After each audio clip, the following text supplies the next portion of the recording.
Hey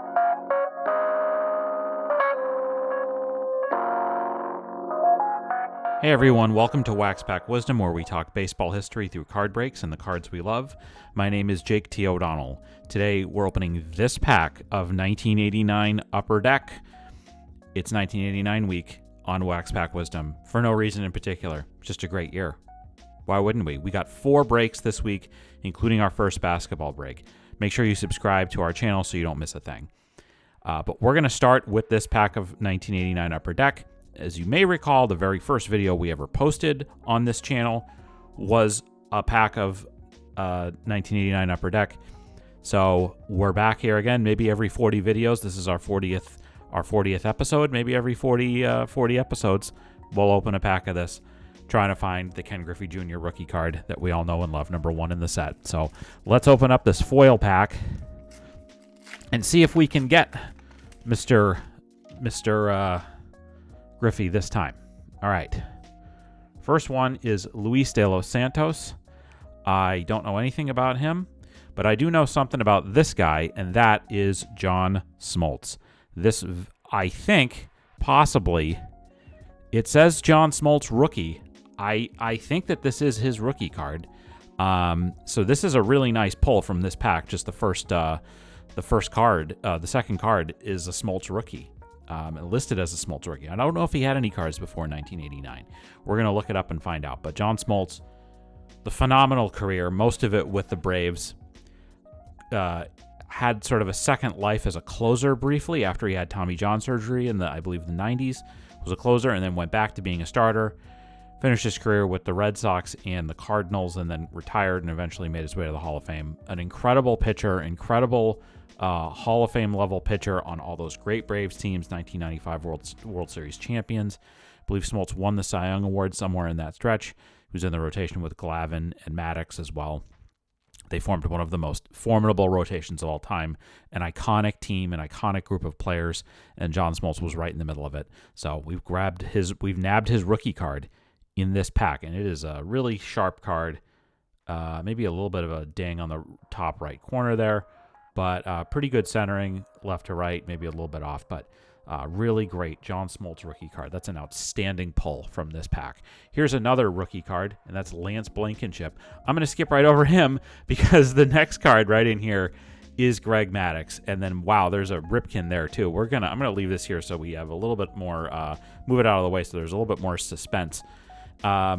What can you say about Greg Maddox, a Hall of Famer? This is not quite his rookie card. Rookie cards, I believe, were 87 and not 89.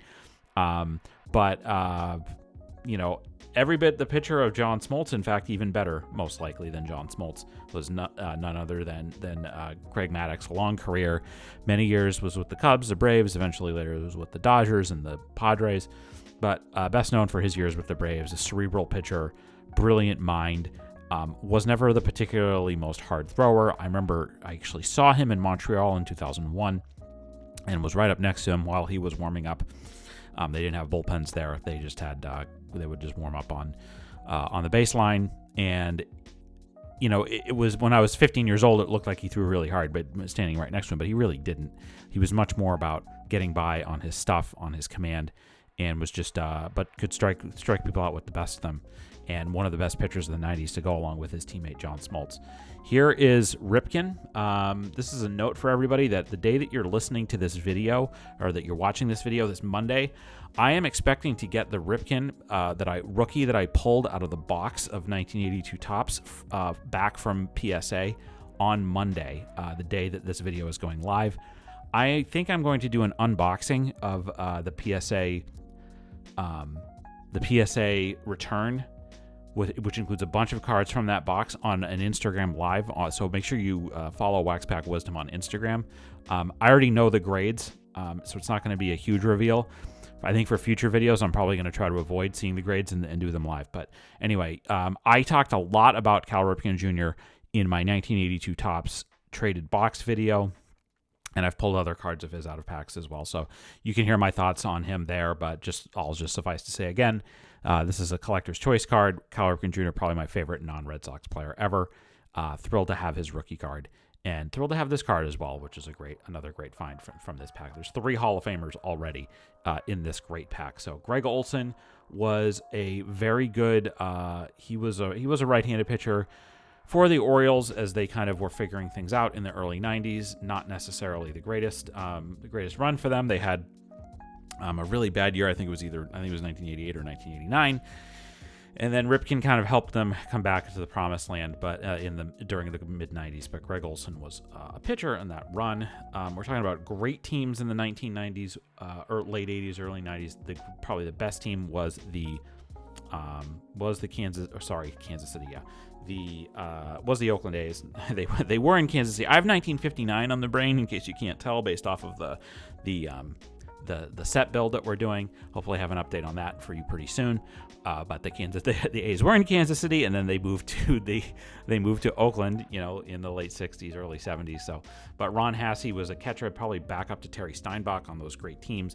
1989, the A's win the World Series, 4-game sweep of the San Francisco Giants. The series was interrupted by an earthquake that happened during the first game, but they got back to it, and the A's won.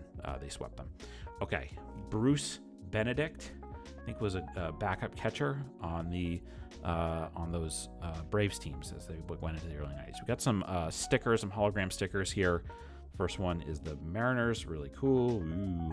And then the second one is the Indians, of course, now Guardians.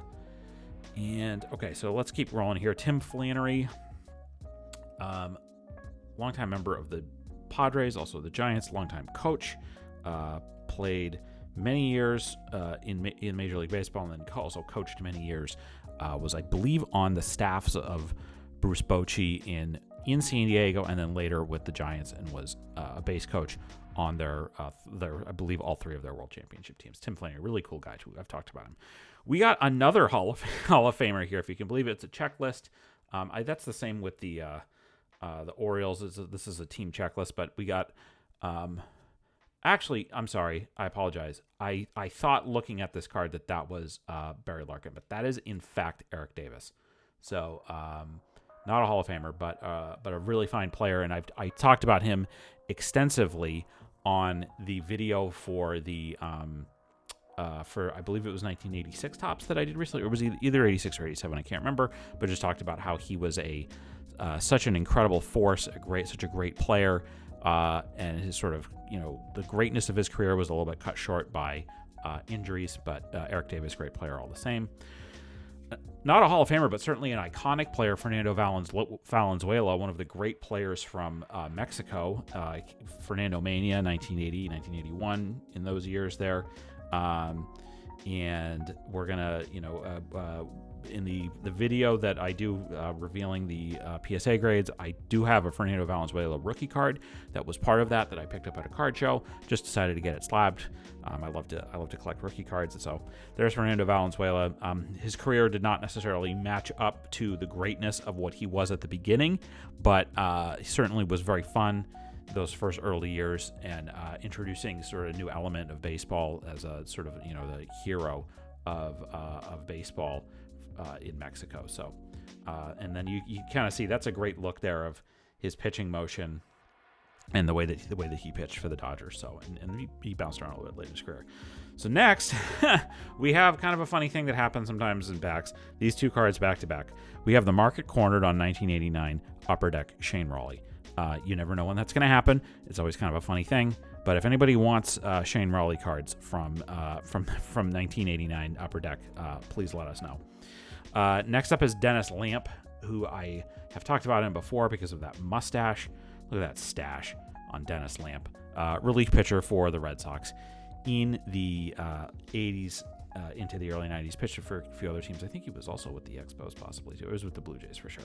And speaking of the Expos, the last card in the pack, Kevin Gross with the great uniforms with the Expos, Lay's Expos, who we miss very much. You could hear me on a recent video going on a missive about the fact that the Rays can't sell out of home playoff games, but a team can't get a team in Montreal. So anyway, we're gonna go back to our buddy Smoltzy here. Great rookie card pull In this pack of 1989 Upper Deck, there is no Ken Griffey Jr., as you could tell, but we will certainly take this very nice pack fresh, sharp Jon Smoltz rookie card. That's going to do it for this edition of Wax Pack Wisdom. Tell us what you thought about this break. What's your favorite card we pulled today? Do you have a story about one of the players in this pack? Leave us a comment and let us know. We'd love to hear it. If you enjoyed this video, we invite you to give it a like and subscribe to our channel so you don't miss any of our Wax Pack Wisdom content. In the video description, you can find links to where you can follow Wax Pack Wisdom on all social media channels. You'll also find a link to a list of our favorite nonprofits and charities. If you enjoyed this video, please consider a donation to one of those organizations. It would mean a lot to us. Thanks very much for watching, and we'll see you next time on Wax Pack Wisdom. Take care.